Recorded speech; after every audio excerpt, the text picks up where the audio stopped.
Bien, llegamos al resumen en español, en hispanic. Hispanic. Ok, empecemos. Entonces, este libro es muy importante, Humano, demasiado humano, de Friedrich Nietzsche.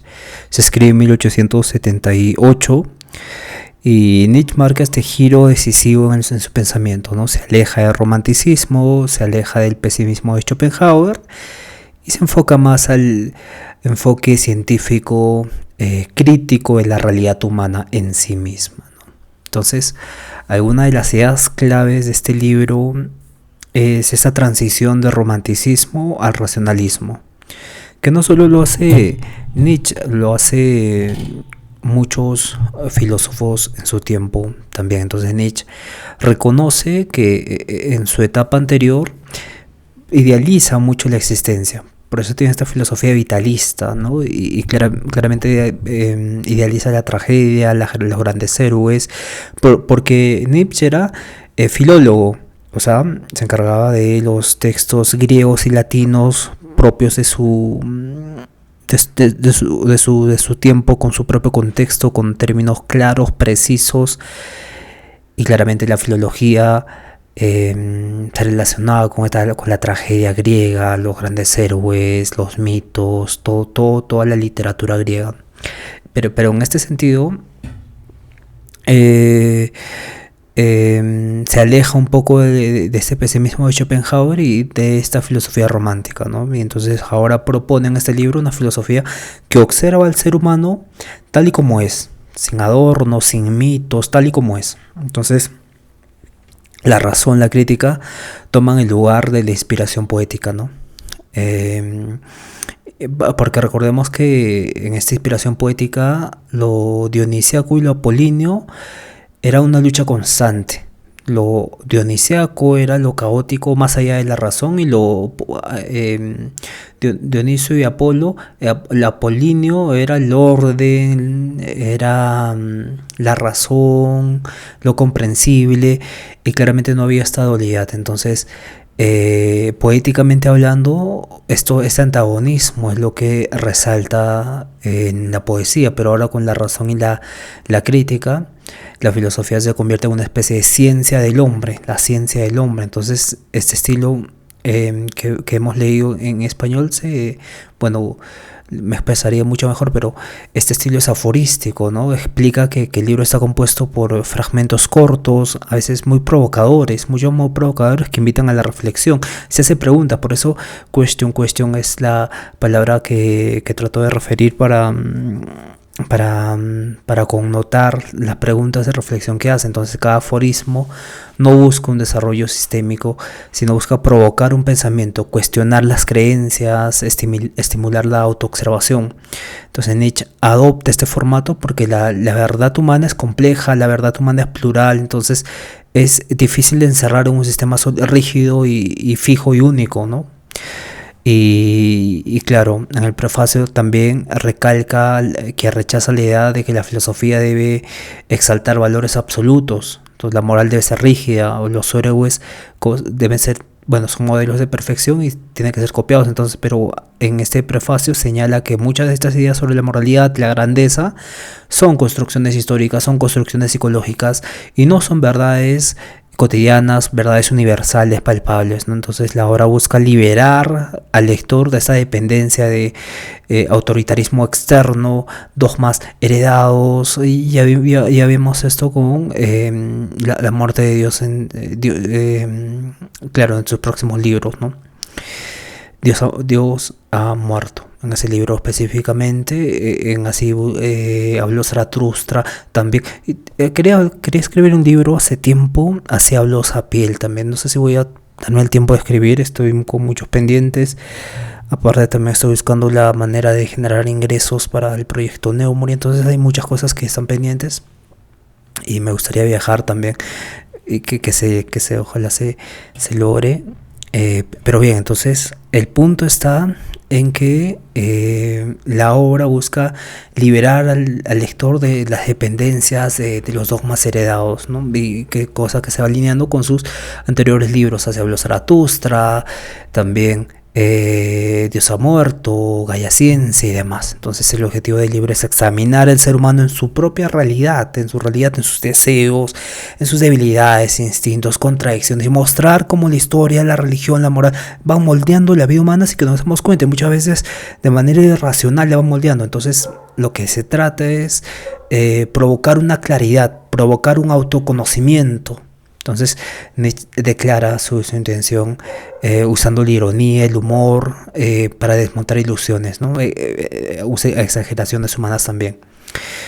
Y claro, el prefacio prepara a todo el que lo lee para que examine críticamente al hombre, que lo libere de estas ilusiones metafísicas y poéticas, enfatizando más la observación, la autoobservación, ojo, la experiencia y la reflexión individual sobre las construcciones sociales, religiosas, culturales, morales que se hayan impuesto externamente hacia uno mismo. Bien, entonces nos quedamos entonces en el aforismo 1 al 13. Yo puse página porque son un poco más largos. La 12 y la 11 son más cortas, igual la 7, pero terminan teniendo esta extensión de páginas, ¿no? Pero son aforismos. Todos los filósofos tratan de ordenar las ideas mediante esta estructura. Vimos en Spinoza, en Kant, también vimos en todos los demás. Entonces, en este capítulo marca el inicio del análisis psicológico, análisis histórico también, sobre el ser humano y cada una de sus ideas claramente. Entonces cada aforismo puede entenderse como un ladrillo que va a construir una visión de la humanidad. Entonces en el primer aforismo nos hablaba de la idea de Dios y la religión como una seguridad frente a la incertidumbre. Dios es una seguridad frente a la muerte, a la incertidumbre. Entonces Nietzsche quiere que las creencias religiosas son la respuesta a nuestros miedos fundamentales, ¿no?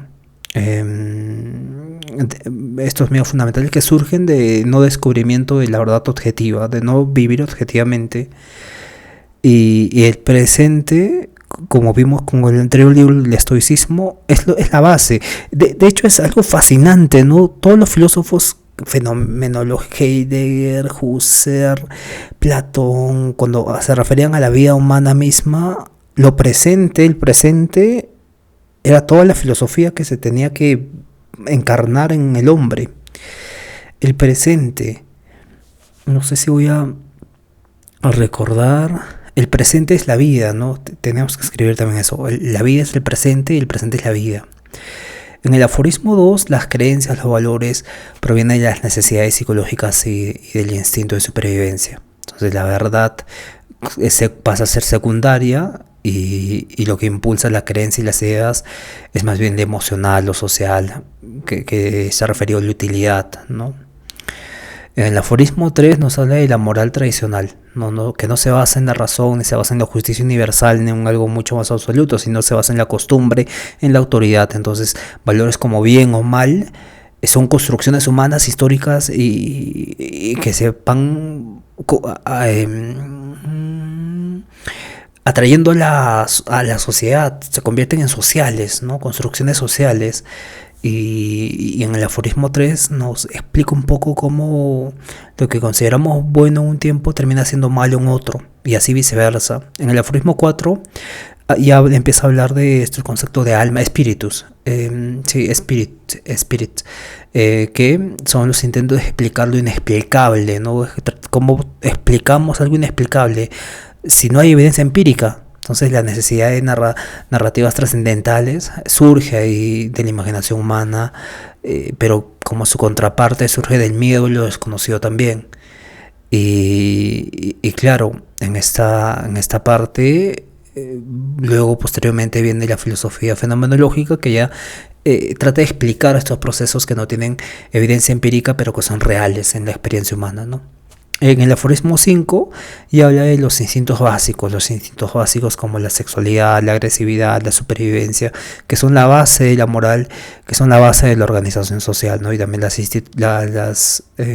claro, estas son la moral y la organización social son la base para cualquier institución humana, porque por medio de esta institución van a transformar nuestras normas, nuestros valores, y vamos a definir qué instintos normativos, o sea, qué principios pues, son superiores o no. En el caso de todos los países del mundo, la mayoría, no matar es uno de los principios fundamentales, casi instintivos.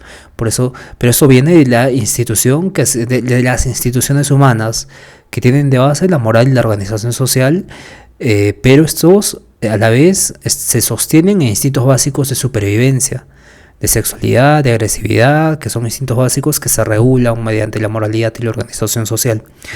En el aforismo 6 nos habla de la cultura y la historia, cómo los humanos manipulan sus propios instintos, ¿no? Lo que hoy se ve como virtud puede haber sido originalmente una adaptación pragmática, una limitación instintiva, ¿no?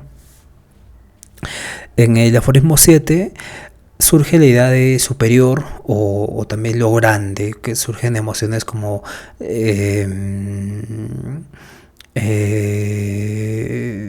la envidia, también la admiración por contraparte.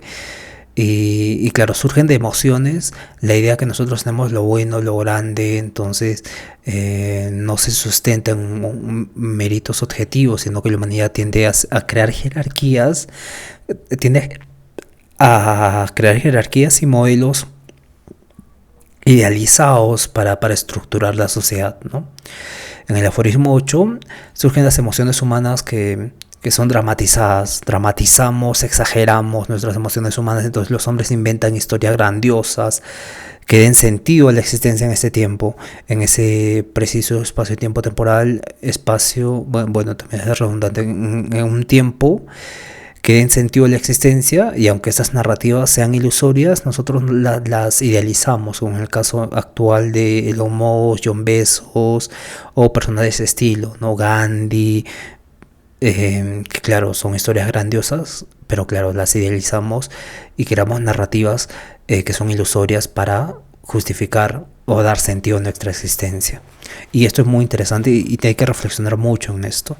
Hay mucho que hacer en filosofía, pero bien, seguramente vamos a hacerlo más adelante. Lo estamos haciendo de todas formas, ¿no? Tratando de generar conciencia y que seguramente uno que escuche eso lo va a escribir.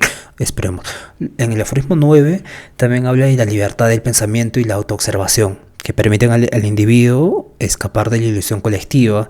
Cuando te autoobservas, te das cuenta cómo actúas, y cuando te das cuenta cómo actúas diferente a la forma automática de actuar cuando estás en un ambiente social que está automatizado mediante un principio de actuación ya predefinido. Entonces acá hace una crítica a la irreflexión, a la falta de reflexión.